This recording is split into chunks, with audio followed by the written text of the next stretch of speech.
4, 3, 2, 1, 0. What's up, Vikings fans? Welcome to another episode of House Calls. I am your host, the Skull Doc, and joining me as always is my co-host, Dave. This show is brought to you by Minnesota Sports Talk. Dave, thank you for carrying the ship, pun intended. Last week, I had an add-on case, had to save a diabetic foot. Mission accomplished. Guy has his foot, well, most of it. Anyways, that's all that matters. He's still walking, so, but it's great to be back. I did miss out on breaking down some frustrations over the Steelers game, a game that I obviously think that we should have won. It was a tough game that just we couldn't really get anything going on offense. And that was kind of daunting going into the Cleveland game, playing an even better defense, right? With basically one starter on the offense, well, two starters on the offensive line, Christian Darrisaw and Will Fries. We didn't know that Christian Darrisaw was going to be on a snap count at that time. But, basically finishing that fourth quarter with four backup offensive linemen, and they pulled it out by the skin of their teeth. Oh, and by the way, Jordan Addison didn't play the first quarter because he's a knucklehead and continues to do knucklehead things. So first of all, I just want to say hello, my friend. I missed you last week. Good to be back. And let's talk some ball, man. So, Dave, that was the first solo live show I've done in Jesus, I don't even know how long. And I talked half as much, so it only lasts like 33 minutes. So that's why you need a partner, right? Carry half of that time. It's like I don't have anything to talk about. But hey, everybody was so down on our quarterback after the last game, or after the Steelers game, and I was done with it, and I was like, dude, if he goes down and wins the game on that last drive, Viking fans would have been putting him on their shoulders, and the fact that he was able to come back, like we did, you could put it on his ability to come back like that. I don't, and the first game of the season we did come back, and JJ McCarthy was a big reason for it. Well, I feel like the same deal with that game, and sure enough, he follows up in Cleveland, and he does come back and win the game on an 80-yard drive. It's pretty respectable what he's done. Came in with really no, short training camp and off the street. Nobody wanted him. It's like, he's done what he's come to do. I mean, he won 2 out of 3 games, and now we got a bye. So feeling pretty good about what we were able to accomplish in the last 3 games. I agree completely. They're 3-2. That was a big game that they got over Cleveland. We really needed that game. Against probably the best one of the best, if not the best defenses in the league. Yeah, and I think that's going to instill some confidence in this offensive unit and instill some confidence in KOC in his ability to call a quick passing game type of offense. It's funny, the one long developing play they tried to run, of course, we took a sack, right? School got beat pretty quickly, and it ended up in a sack. So it's interesting, though, that you said that how would we feel about Carson Wentz and leading us back and getting that win over the Steelers?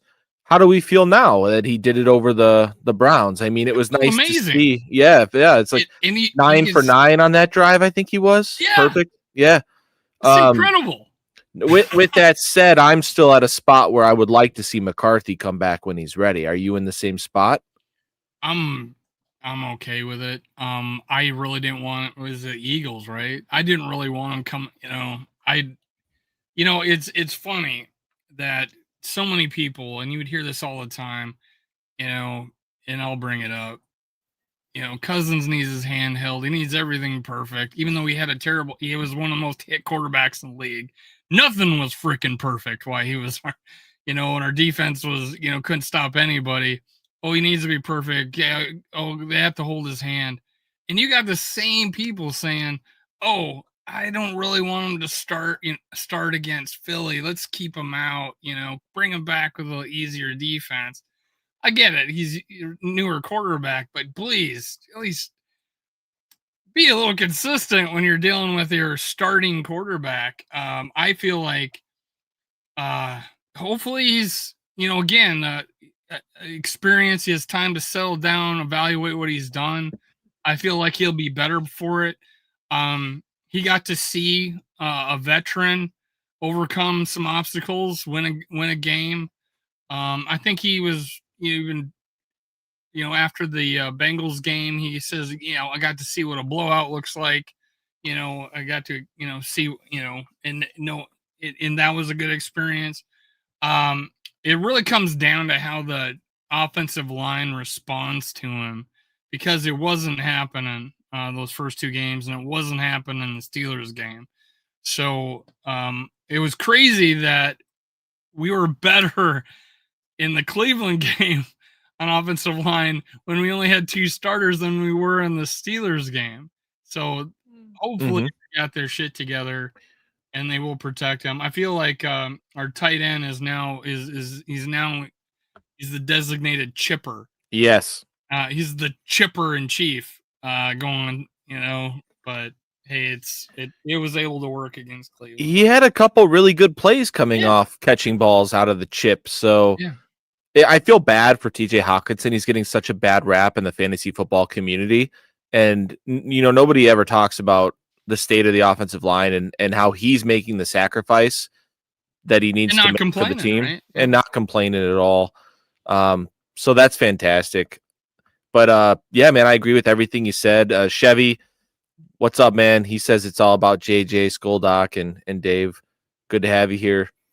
I think we're in the same spot here, Dave. We implicitly trust Kevin O'Connell. I'm fine with whatever he wants to do. Selfishly, I just want. Would you be upset that Wentz started the next game against, Philly, a revenge game? No, I would not be upset. But the first chance I get, if Wentz sucks, I'm going JJ. Right? Yeah. So, part of the problem, that's not going to make KOC happy, by the way, to have fan pressure like that. And it's coming. That's just the fact of having a rookie quarterback. You know what I mean? It's more the questions from I think he keeps that away. It's the questions from and he does a good job of deflecting. He's a pro at it. No, I'm saying like in a game situation. If that happens, he can't control that. And that does lead to controversy, right? And there's nothing he can do. Like, he's just going to have to deal with that. If Wentz isn't playing well at home, the fans are going to be, chanting JJ McCarthy. Well, that's what happened on New York Giants, man. They're booing Wilson every time he stepped on the field. If there's a bad veteran playing football, the fans want to see the new hotness. So that's going to be tough. Well, our expectations, I think, were higher than, maybe some other people, or like people were hedging their bets a little bit, like, I think we got a good team. It's going to rely on JJ McCarthy, but let's temper our expectations about JJ McCarthy. I'm still the same way. I expect you to play better than what you have.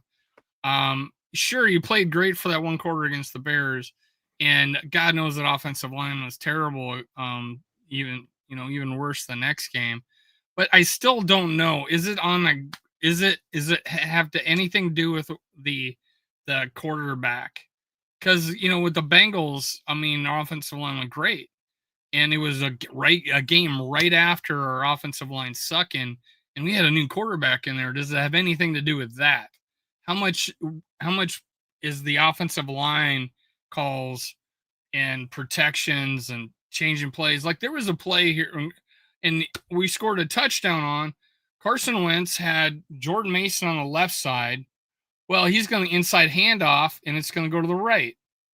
Well, he goes and switches the running back, and the play goes to the left where the big ass hole was. You could see just the way they were lined up, like the hole's there. And he switched the running back, called the play to go to the left. Of course, there's got to be communication to the line for that to happen. You switched the play. So I think that's what happened. That's what I would have did in Madden. Yeah. No, I completely agree, man. I played. I'm still playing Madden. You don't ball out on Madden anymore? It's just no time. I have a bunch of copies sitting right up here. I even got yeah, here it is. I just keep this on hand, and I got, gotta Oh, have AP. nice. Yeah, You gotta dude. have AP. Last year is like the first year I did not buy Madden in a long, long time. I just boycotted. I'm like, this is the same shit every year. I got it this year. It's still, I like the NCAA game better, to be honest.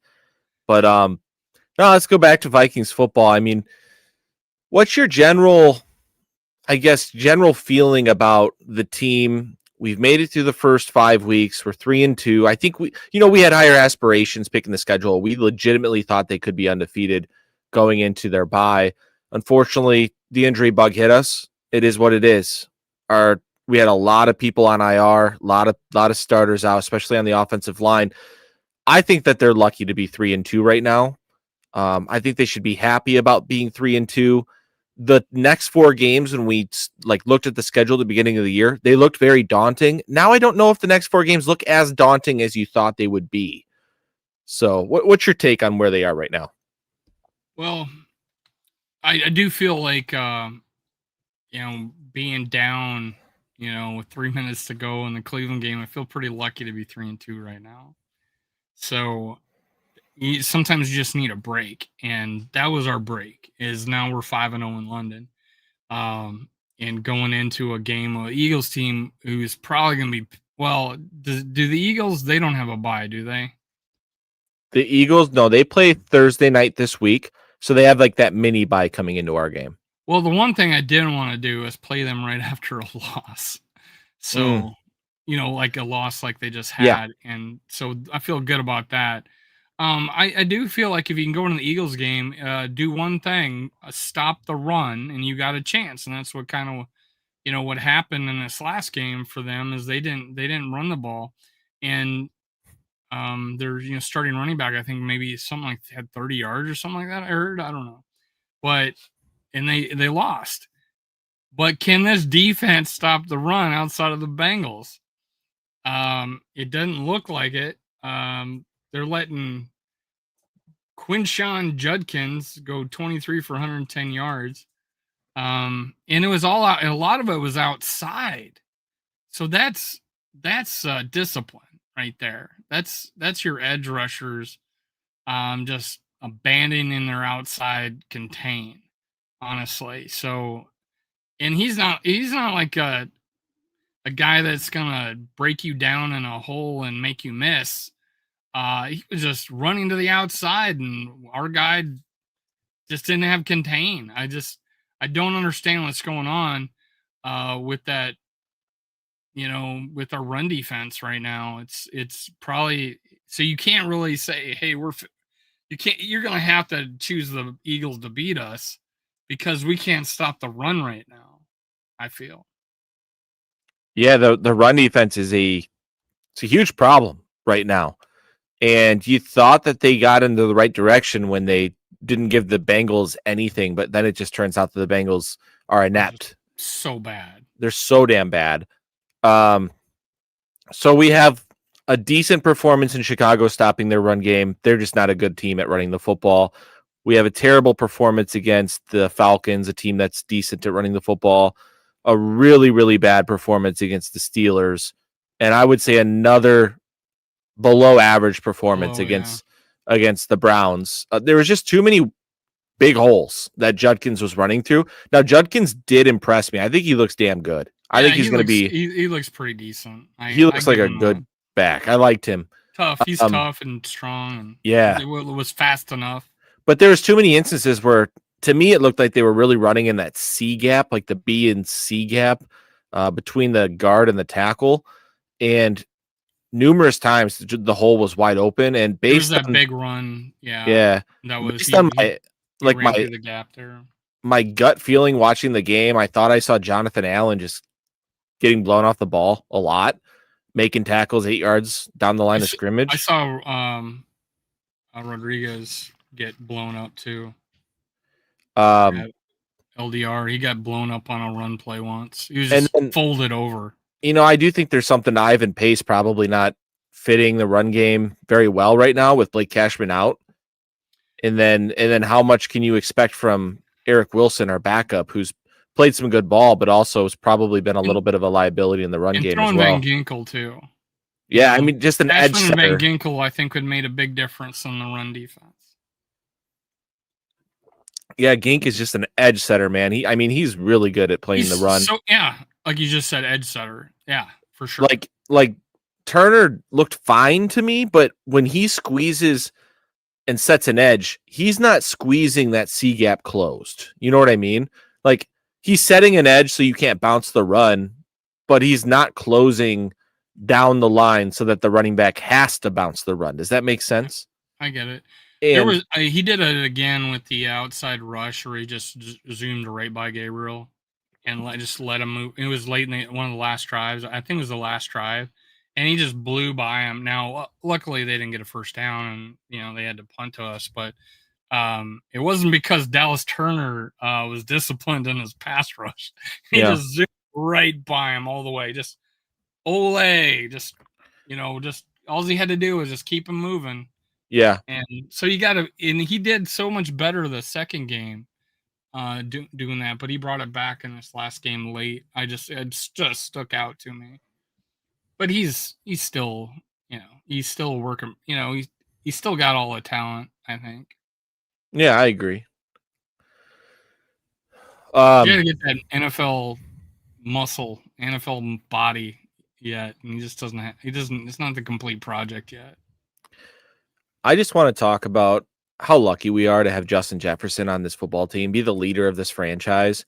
Not only is he the best wide receiver in football, but he's a good person. You know what I mean? Like the way that he treats people, the way that he treats his teammates, the way that he like takes ownership over Jordan Addison's mental fuck ups.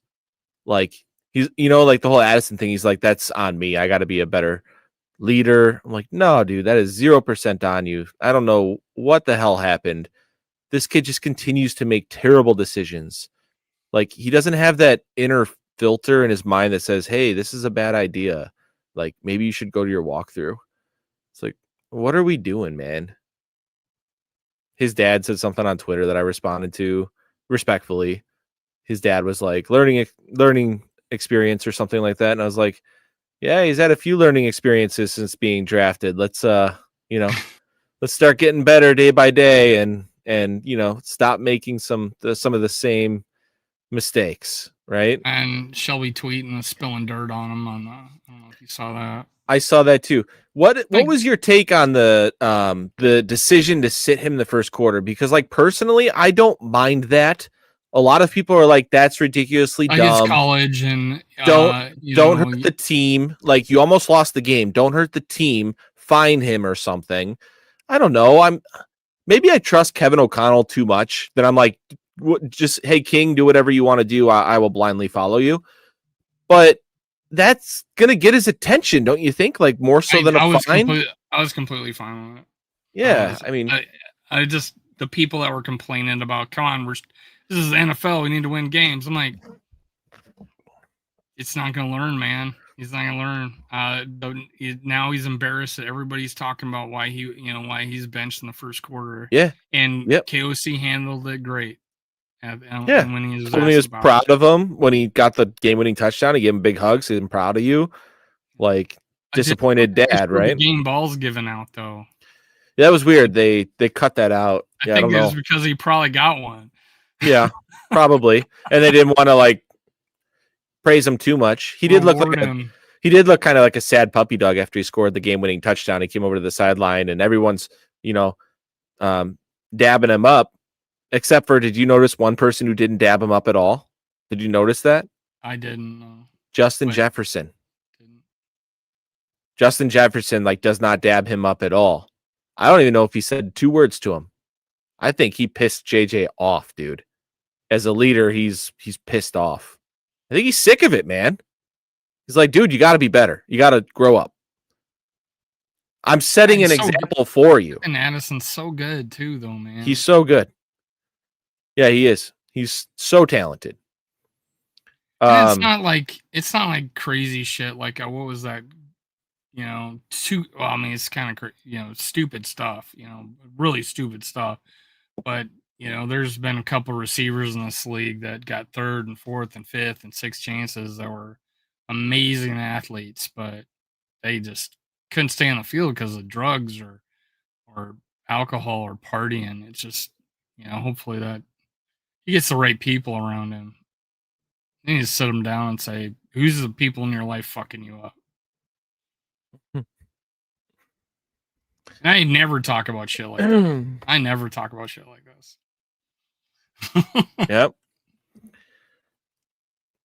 But he's that important, man. He's that important. He is. He scores touchdowns. Yeah, he does. Yeah, there's a guy on our team who's got one right now, and he's supposedly the best receiver in the league. Yeah, I think that's a lot of, I know it's so schematic. It's so schematic. I do kind of wish we ran the cheesy stuff down there within the 5. You know how like the Lions get St. Brown all these touchdowns where they throw him these cheesy screens, and yeah. I mean they usually do it to Sewell's side, right? So they get Penei Sewell pulling out there and destroying a dude. Do that over by Darisaw. He can do that. Like, do some cheesy shit to Jefferson down there. That'll work. Get him some touches. Well, yeah, he went to work for Wentz this last game. The 50-50 ball on the sideline, and he had some early defeats, but he almost got a taunting penalty. I'm like, he beat his chest with the ball right in the guy's face and screaming at him, it looked like. I'm like, oh God. I was like, oh shit, that's a penalty. It's gonna happen. Nope. Because it was a focus of the referees this year, right? It happened a lot early on in the season on these taunting penalties. And I'm like, oh my God, we just got one. No, it didn't, thank God. But come on, someone's got to pull him aside. Like, I know it was frustrating to start the game, but don't do that. Yeah. Skywalker McCarthy, great question here. I want to bring this to the show.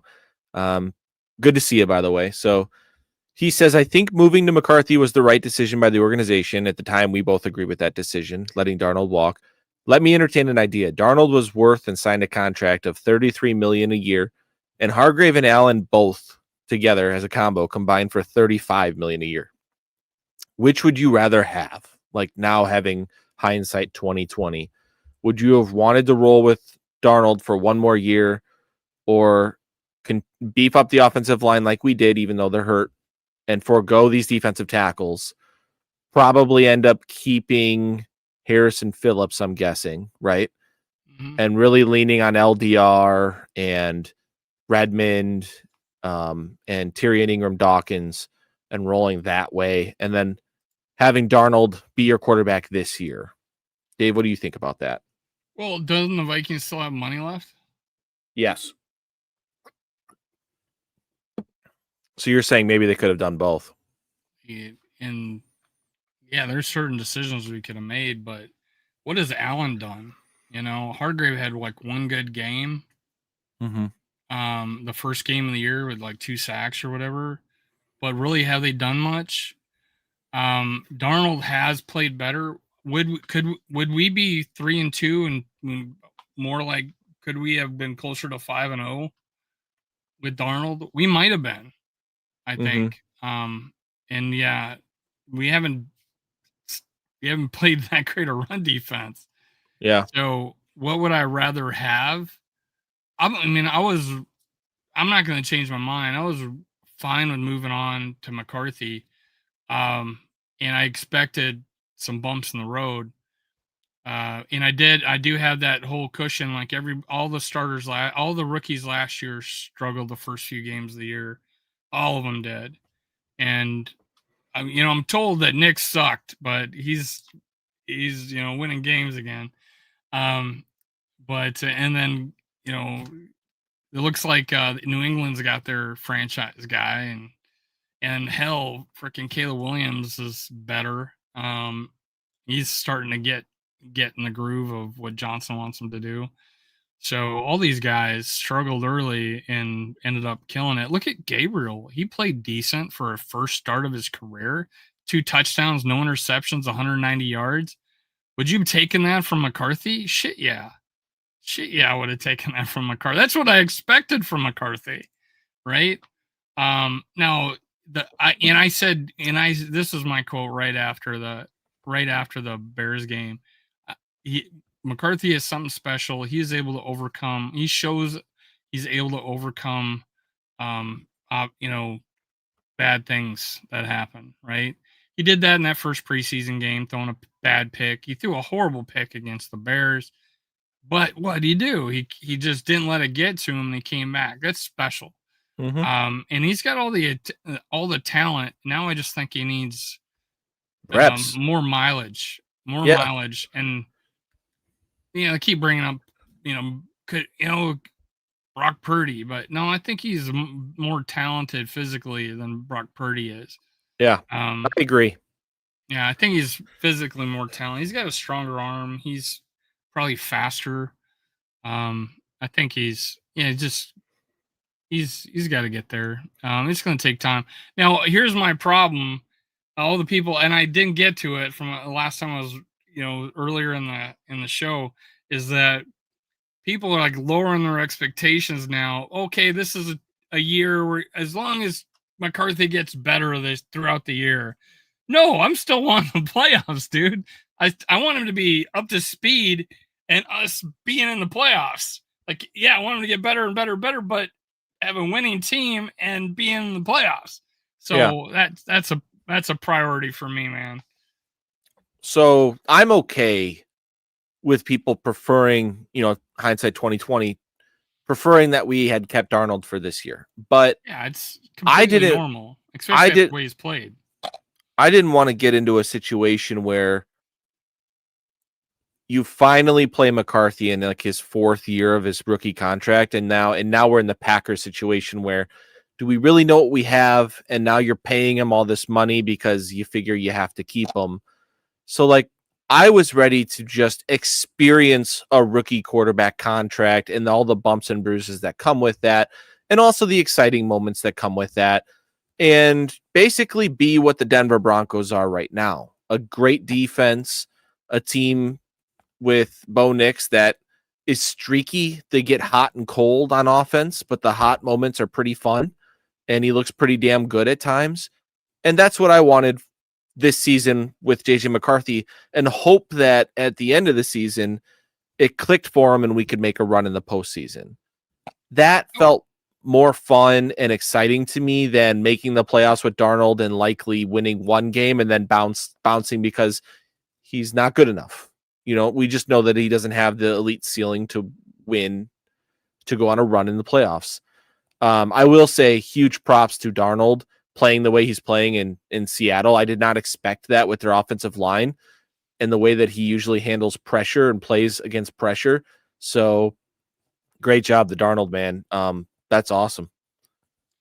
Yeah, I always have these. I would always have these snide comments to people like, "Yeah, we won 13 games or we won 14 games, but it don't matter. We need to move on. We need to tear this team down and build it back up because we're near a Super Bowl.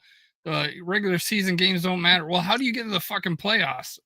You win regular season games." So we got to, sure. Yeah, we got to, we won't want to win playoff games, but you got to get there first. And yeah, being 14 wins last year, we went from the 1st seed to a 5th seed just because of a loss, one loss. So we were right there. Only one team gets that fucking bye, and it just happened to be the same team in our division. How many times does that happen where a 14 seed team or 14 win team gets put in the 5th spot? Never. Yeah, never. So, I think that was the first time. It's such a Viking shit thing to happen, right? I'm still pissed about it. Yep. But I'm okay. I'm okay with it because I don't want, if you win your division, I think you should get a spot in the playoffs no matter what. Yeah, I agree. Looking forward, I know so we got the Eagles next. They play Thursday night against the Giants. I believe that game's in New York, and they're coming off of their first loss against the Broncos at home. And the vibes are weird with that team because they've been winning, but they haven't been winning pretty. They blocked a field goal late to beat the Rams at home. They were beating the Broncos and then completely collapsed in the fourth quarter to let them come back and take that game. Pretty sure their game against the Bucks went to like overtime or they end up winning that late in the fourth, I believe. And the offense just has looked very broken for the Eagles. The running game does not look the same. I don't think their defense is as good. So they've been just kind of like, been the cardiac kings that we've known the Vikings to be. And we get them at home in a couple weeks. And I think we're getting healthier. I think the Eagles will be favored, but I think this is a game that we can steal for sure. I'm feeling much more confident about that game.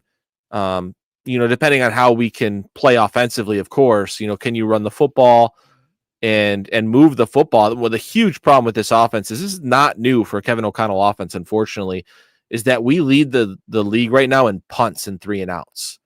That's got to change. We got to string together some drives. And so we'll see how it goes. We also got to be better at home. Losing our home opener to the Falcons was not great.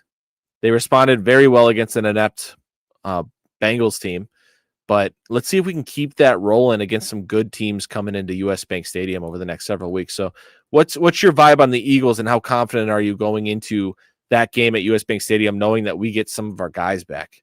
Yeah, and speaking of punting, our MVP might have been right. Oh, wow. What punt, dude. He punted. He was on our own. Was he on his own 10? And that ball landed like on the other 10 or something like that. Yeah. It was, I don't know how he got that much yard punt.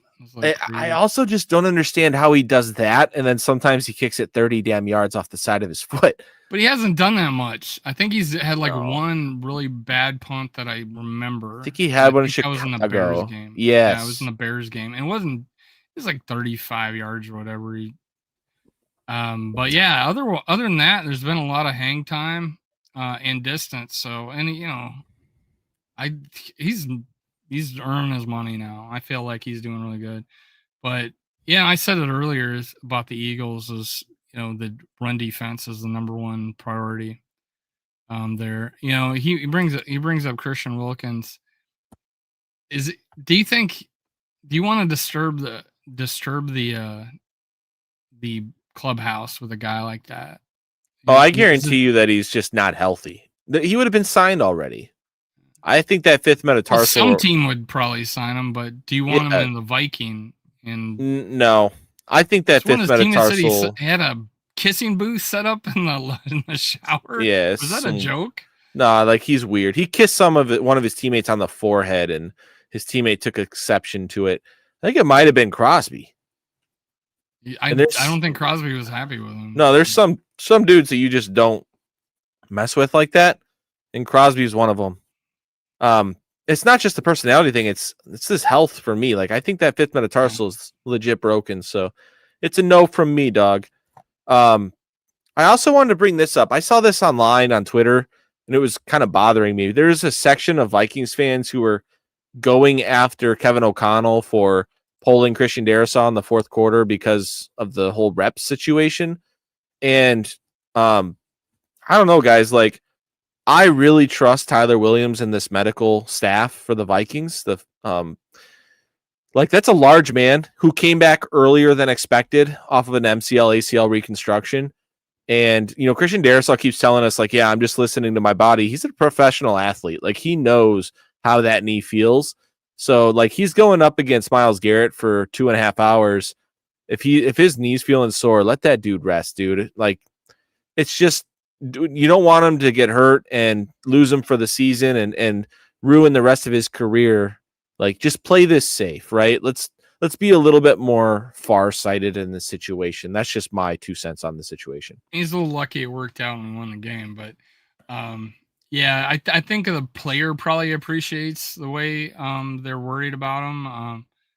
Or making sure he's being taken care of. I honestly thought he'd be back week 8. As basically that's about the time he got hurt last year. I'm like, that'd be a year. And you're legitimately, yeah, he came back early.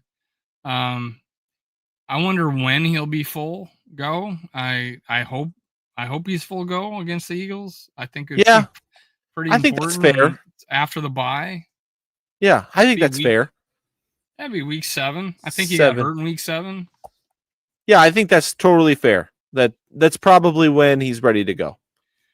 Well, and I also wonder if he's not ready, then, on the flip side, devil's advocate, if he's not ready, then don't play him. It's like he's not ready to be out on the field. Yeah, well, Then don't play him. There's a ramp up process though to it too, where you got to get the knee conditioned to his stance. He gets so damn low. He's talked about this, where he gets much lower than some tackles. So that puts stress on the knee in itself. So there's some conditioning there. I just don't have a problem with how they managed it. I'm trying to have a far-sighted view on the subject. This guy is a top 3 left tackle in the NFL. He's extremely, extremely important to this team behind Justin Jefferson and the starting quarterback. He's the next important person on this team. So let's protect his health. There was a play in this game. I don't know if it was, I forget what down it was. It couldn't have been third down because we would never run on third down. But we did this pitch. I think it was to Xavier Scott to the right. And I'm like, oh, let's run a pitch to the right behind School when you got Darius on the left side. I'm like, I was so pissed. No. There was some play calling that you were like scratching your head about, but it was far and few in between. I think he ultimately had a lot, was pretty creative and we moved the ball. Now people, I saw one guy, he's now in Sky Blue. He was in London and he was saying, yeah, we shouldn't have won this game because they outplayed us. I'm like, dude, the only reason we didn't win by more, in my opinion, is we had 2 fucking fumbles at midfield. Yeah, that's fair. I'm not seeing the same game as you. The fucking football hit a wire. Oh, and a wire blocked our tying field goal. We probably took at least 9 points off the game, off the board. I truly 100% believe that football hit a wire because the spin of the ball looks to alter so quickly, and there's like a tangent where it changes like 30 degrees. When I first saw it, I thought, "Holy shit! Did he shit?" It's a slice like this. Like, I don't think you can do that to a football to have it start out so straight and then just have it slice. If it was super windy. Yeah, there's usually a natural arc to it. Yeah, it looked like it just all of a sudden took a right turn when I saw it, and they didn't show a replay. Yeah, that was weird. That was really weird. Show a replay. I'm like, why don't they show a replay? I want to see what happened here. Another reason why they got to figure their shit out in overseas with their stadiums and whatnot. My first thing I said was that tipped. My first thing I said was that tipped. Mm-hmm. So yeah, when I look at that, people started sharing a slow motion of it on, and I'm like, yeah, that hit that fucking wire. Yeah, totally. Is anybody talking about it in the mainstream media?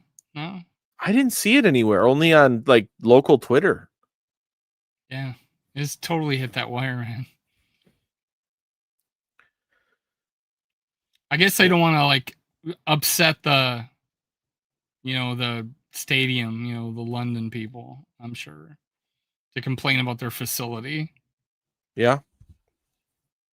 Dude, the Thursday night game, short week, heading out to LA to play the Chargers, that game doesn't look nearly as scary as it used to. Their offensive line is completely damaged now. Multiple starters out. They just lost Amari and Hampton for at least 4 weeks. Justin Herbert hasn't looked very good behind that offensive line for a few weeks. I think they lost to the Giants and then to the Commanders back to back. Dude, that might be another game. Like, there's a chance we come 2-0 out of this spot. I was listening to that whole game, and the early in the game, they had a chance to go up. And there was what happened. There was, and they ended up not going up 17-3, and they ended up being tied 10-10 going into and then they actually kicked a field. I think they might have went up 13-10 going on the half, but they had that game in control, and then it just went south on some fucked up play. And so I don't know. They're running into like a stagnant offensive period now.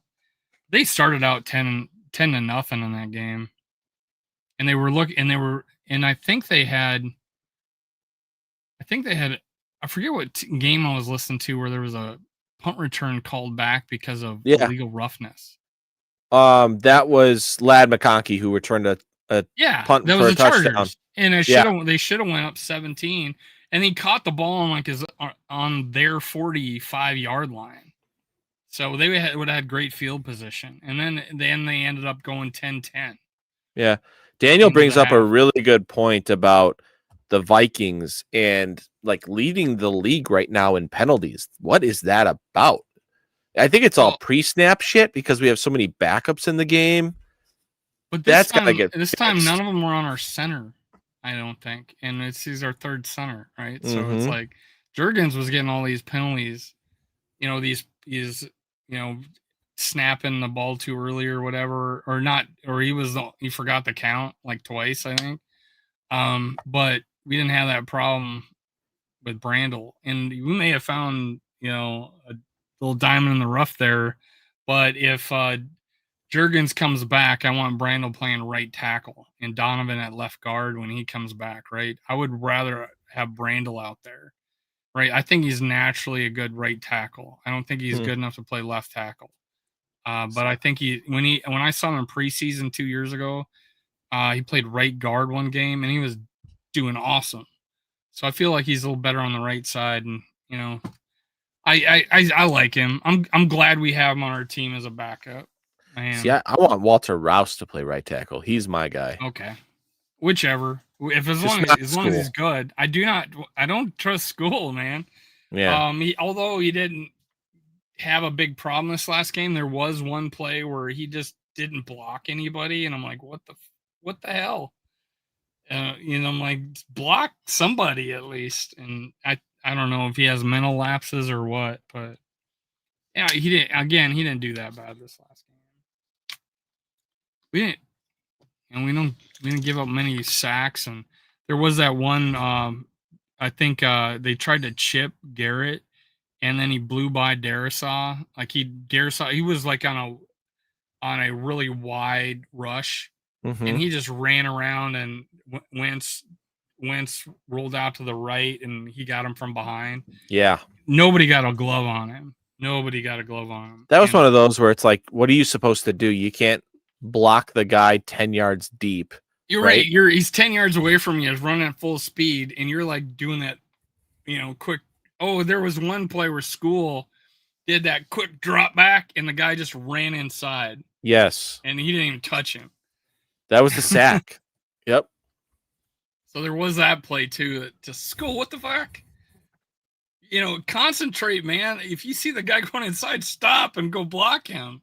Yep. He's waiting for you to do that. Yeah, dude. The biggest thing for me, and we talked about it's the run defense. We got to figure that out. I hope it's just as simple as Blake Cashman come back and see a big improvement. Well, and you talk about Van Ginkel being able to set the edge. Yeah. I think that would have been really helpful this last game because some of those big runs were on the outside. It looks early on ones, especially. Harrison Smith coming back, playing more snaps. That's exactly where Ginkel, he had been running to Ginkel on the offensive right side, defensive left. He would have been running right to Ginkel on those plays, and I think Ginkel would have done a better job. But yeah, Cashman, I think, makes a big difference too. I do think we see Harrison Smith's snaps take a dramatic increase after the bye week as well. Do you think it's more of a conditioning? Yeah. I think that's all it is. He's made some good plays. Ivan Pace has not had a good year. He's a good blitzer. He had one game where he kind of stood out to me, but he's a blitzer, and that's pretty much all he can do. I'm not going to disagree with you. It's pretty one-trick pony, but Miles Murphy's been a pleasant surprise as a punt returner. He's been consistent. He's been good as a returner. I like that guy. Did I say the right name? You said Miles Murphy. Is that not his name? Miles Price. Miles Price. Yeah, I mean, he's pretty legit. I mean, I think the Steelers game, they played really good special teams against him. But he was, I think, they just, all those times when I was talking about how the guys blocking the Gunners just were able to do such a great job in the first 3 games. Steelers had us. They were getting down there. They were getting down there in position really fast on him. I think he recovered a little bit better in this last game. I think he had a pretty good return, if I'm not mistaken. He got us to like their 45, and then was that the one where we fumbled the first fucking play with Xavier? Wasn't there a holding call on his good return? I thought it came back.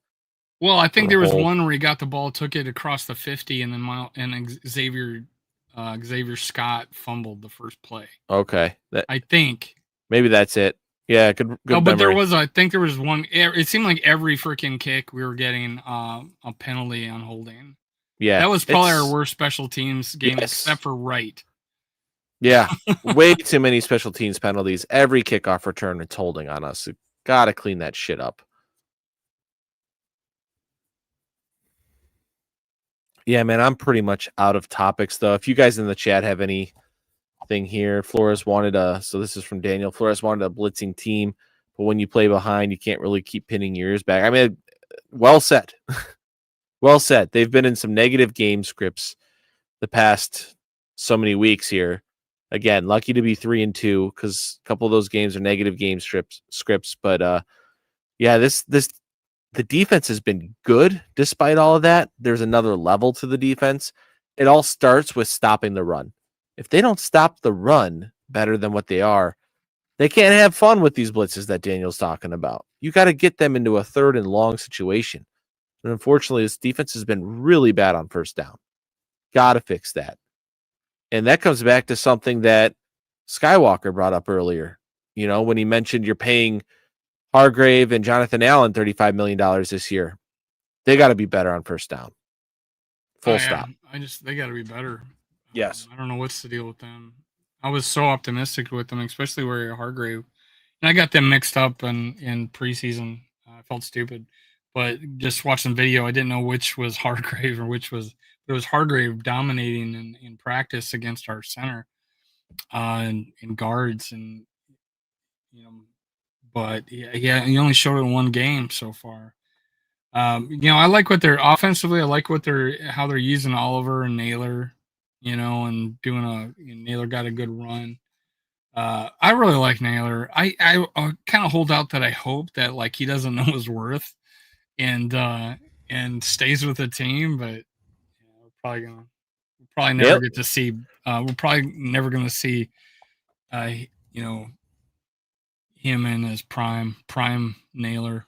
Yeah, I mean, he's getting a lot of praise from people in the know, like watching the tape. Like, this dude is always open, just not getting the football. And that's why, a certain fella is not seeing the field anymore.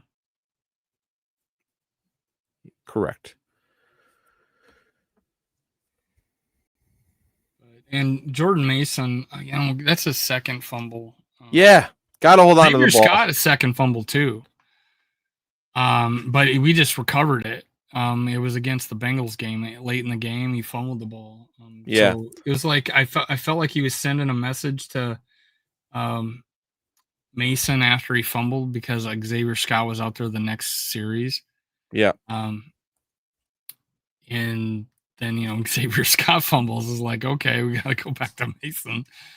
I mean, how about that? It was nothing. It didn't even look like it was like he had just a fucking holding like a bread. Yeah. A loaf of bread while he was spinning. And it's just cover up, man. How about that throw by Cam Akers? That I was like, I almost forgot he was on the team. Yeah, I thought it was Xavier Scott who threw it at first. I was like, who's that? I mean, the number threw me off. I'm like, who's that? Oh, it's Cam Akers in the game throwing touchdowns.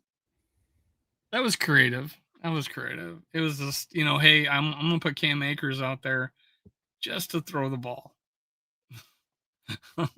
It's funny because, like, for fantasy football, on the bottom of the screen, there's like a tracker that says quarterbacks, like fantasy football update. And Cam Akers was like, leading. He was leading with that touchdown pass. It was pretty good. He threw the first touchdown, Yeah. Yep.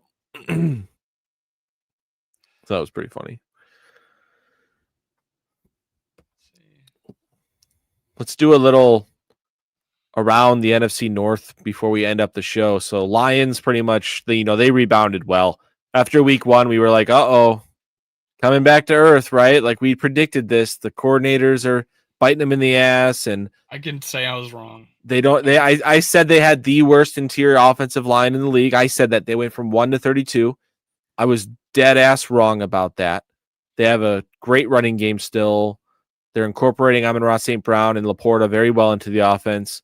I still think Jameson Williams was an overpay because he hasn't done much. But they're cooking, man. And we're going to see what they look like against a pissed off Chiefs team in Kansas City. That's going to be a tough test for them. So yeah, we'll see how that goes. They talk about the 12th man in Seattle, but the Chiefs was always the loudest stadium in the league. But yeah, that Chiefs game, man, fuck, pick 6 and I guess the GOAT can throw it. He was never my GOAT, but people are always calling Mahomes the GOAT. I'm like, no, Tom Brady's the GOAT. Make him win a few more Super Bowls before you start calling him the GOAT. Yeah, but GOATs can throw pick 6s. I think Manning's like the all-time leader, or is it? Or I think it might be Tom Brady that's all-time leader in pick 6s, but that's longevity. Do you think CJ Ham? Did he make a difference in the running game? I don't know. I don't remember really seeing like, oh, CJ Ham's and there an old big run happen. I agree with you. I didn't watch the tape. CJ who says I didn't watch the tape, but just like from the eyeball test, didn't see too much. Did they use him as the third down protection back at times? I didn't really notice that. I don't know. I don't think so. Maybe they're also, monitoring his snaps on his way back. It was his first game back. Daniel's very. I love that. Ham. I love that we're scoring from the 3-yard line. Yeah, I was gonna say like that's an improvement this year that we're not afraid to just run it through a motherfucker's face. I think Mason's just making such a big difference when it comes to goal line, offense.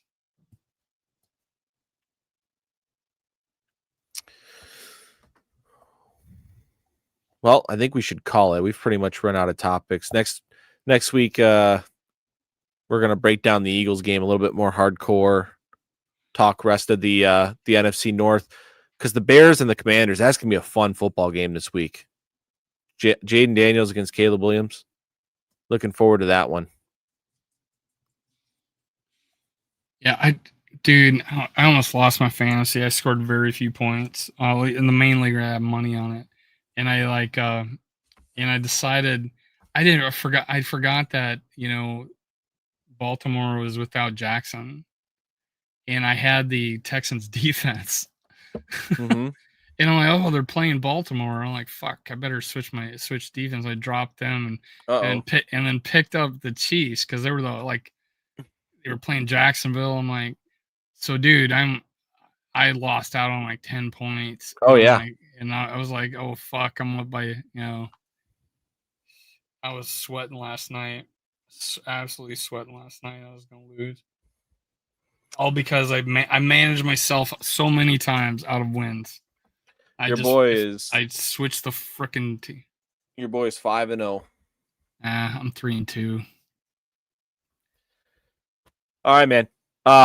Dan, Skywalker, thanks for tuning in. Always good to have you guys. Thank you, Vikings fans, for tuning in. We will be back next Tuesday night, breaking down some of the things that happened over the weekend, but also looking forward to the Vikings' first game after the bye, coming back to US Bank Stadium. Thank goodness it's been a while. Looking to beat down on the Eagles. Die, Eagles, die. We'll see you there. Skull. Vikes.